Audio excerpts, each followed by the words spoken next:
మీకు మేము రాగానే ఫస్ట్ చాలా ఎక్స్టెన్సివ్గా కూర్చున్నాం, ముఖ్యంగా ఈ సోషల్ ఆడిట్ డైరెక్టర్ తోటి, ప్రిన్సిపల్ సెక్రటరీ గారితో కూర్చున్నప్పుడు వరుసగా చాలా ఒక ఆల్మోస్ట్ 1-2 months రివ్యూ తర్వాత సోషల్ ఆడిట్ డైరెక్టర్ ఎవరైతే జాతీయ ఉపాధి హామీ పథకంలో అవకతవకలు ఎవరైతే చేస్తున్నారో వాటిని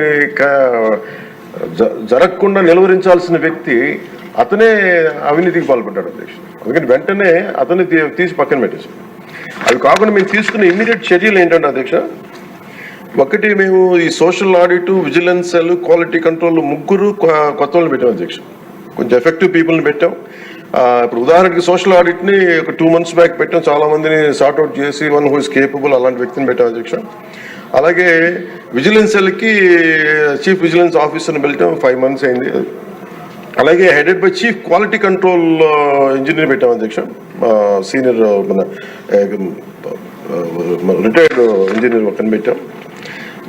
మేము చేశాక మేమేం చాలాసార్లు ఉదాహరణకి 2024-25లో అబ్జెక్షనబుల్ ఎక్స్పెండిచర్ అంటే ఇది అవినీతికి దారి చూపిస్తుందని చెప్పి దాదాపు 250 కోట్ల అవినీతి జరిగింది అని చెప్పేసి సోషల్ పీపుల్స్ ఆడిట్ ఫోరం నుంచి మనం దాదాపు ఇప్పటికీ 546 మండలాల్లో మనం సోషల్ ఆడిట్ చేసాం ఇప్పటిదాకా ఆడిట్ ఫోరం.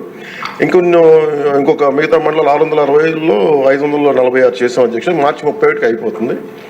దాంట్లో 24-25కి 250 కోట్ల అవినీతిని ఉంది అనేది చేశారు ఇదంతా. కానీ ఇది ప్రాజెక్ట్ డైరెక్టర్ పీడీ చూసిన తర్వాత 71 కోట్ల మటుకే out of 250 crores only 71 crores recover చేయాలి అనేది ఆయన ఆర్డర్ చేశారు. దేనికంటే గౌరవ సభ్యులందరూ చెప్తున్న దాంట్లో మనకు అవినీతి జరిగిందని తెలుసు. అక్కడ అందరూ మస్తర్లో ఫాల్స్గా చేశారు, పనులు చేయకుండా రిజిస్టర్ చేసుకున్నారు, లేదంటే జేసీబీలు పెట్టి చేశారు, ఇవన్నీ ఉంటాయి. కానీ ఎక్కడా కూడా ప్రూఫ్కి దొరకవండి. సో దానివల్ల just lack of evidence only out of 250 crores only we could recover, అంటే రికవరీకి ఆదేశం చేసింది 71 కోట్లు. As on now 75.84 lakhs have been recovered అధ్యక్ష. అంటే 250 కోట్ల అవినీతి జరిగిందని గుర్తింపబడింది, కానీ సరైన సాక్ష్యాధారాలు లేకపోవటం వల్ల ఓన్లీ 71 కోట్లకే రికవరీ చేయాలన్నది ప్రాజెక్ట్ డైరెక్టర్ వాళ్ళ బాధ్యత అది. సో దాని నుంచి 75.84 లక్షలు యాజ్ ఆన్ చేశారు. ఇంకా still we have enough time అధ్యక్ష. కానీ దీన్ని ప్రతి చాలా లోతుగా దీన్ని చేస్తున్నాం and we have a very good team which will take it forward. ఇంకా 2 మీరు అడిగింది అధ్యక్ష,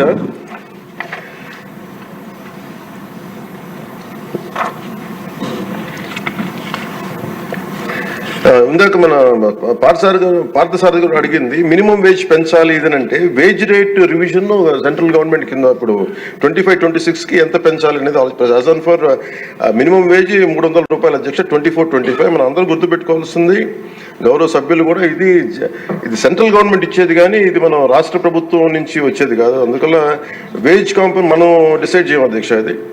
సో యాజ్ ఆన్ టుడే ఇది 24-25కి 300 రూపాయలు. దీన్ని ఆ రివిజన్కి 25-26కి కేంద్ర ప్రభుత్వం దాని మీద సంసిద్ధంగా ఉన్నారు చేయడానికి. అలాగే వేజ్ పేమెంట్ ఇంకా పెండింగ్స్లో ఉన్నాయని చెప్పారు. అది జనవరి 8 నుంచి government of India has 8th inform చేశారు మాకు దట్ ఇట్ విల్ బి తొందరలోనే క్లియర్ చేస్తాం. ఎందుకంటే అది సెంట్రల్ నిధుల నుంచి రావాలి కాబట్టి మేము రాష్ట్ర ప్రభుత్వం తరపు నుంచి మేము వెయిట్ చేస్తాం అధ్యక్ష.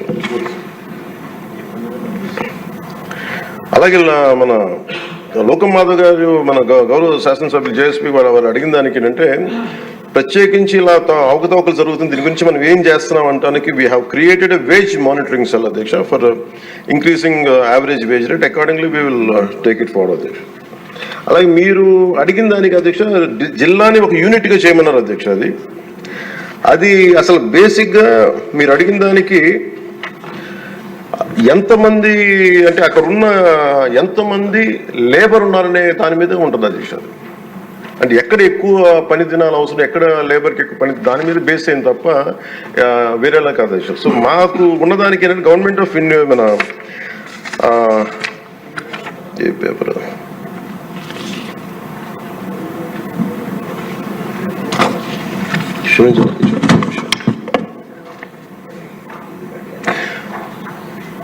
మన్రేగాలో material component is decided as per the labour turnout in the district. District as a యూనిట్లో ఒక 60-40 రేషియో ఉంటుంది న్యూ డిస్ట్రిక్ట్లో.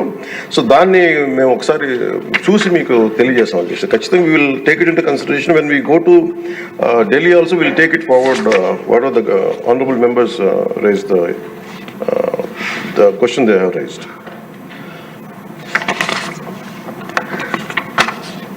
సో గవర్నమెంట్ ఆఫ్ ఇండియా అధ్యక్ష ఇట్ పర్మిట్స్ ఓన్లీ, ఇప్పుడు మన అమలాపురం శాసనసభ్యులు గౌరవ సభ్యులు అడిగింది జంగిల్ క్లియరెన్స్ కూడా అడిగారు. But government of India very clearly said only 266 works should be taken under NREGA అధ్యక్ష. దాంట్లో జంగిల్ క్లియరెన్స్ అనేది లేదు అధ్యక్ష. సో దానివల్ల అది మన పరిధిలో లేనిది. ఇక అవసరమైతే ఇందాక మేము గౌరవ ముఖ్యమంత్రి గారితో మాట్లాడి ఇది చాలాసార్లు గౌరవ మంత్రి అచ్చెన్నాయుడు గారు చాలాసార్లు క్యాబినెట్లో ఇదే విషయం ఆయన కూడా ప్రస్తావించారు. ఇది ఫైనల్గా ఒకసారి దీన్ని మనకి నరేగాలో రాలేనప్పుడు, జాతీయ ఉపాధి హామీ పథకంలో రాలేనప్పుడు దీనిని మనం రాష్ట్ర ప్రభుత్వంగా మనం దాన్ని ఎలా చేయాలి. Jungle clearance is a big issue, this all understood sir. అది కొంచెం ఇబ్బందికరమైన ఇష్యూయే. అది గౌరవ మంత్రి అచ్చెన్నాయుడు గారు చాలా పర్యాయాలు అది తెలియజేశారు ముఖ్యమంత్రి గారికి కూడా. ఇది ఒకసారి క్యాబినెట్లో కూర్చొని అది డిసైడ్ చేస్తాం అధ్యక్ష, తెలియజేస్తాం అధ్యక్ష. Thank you.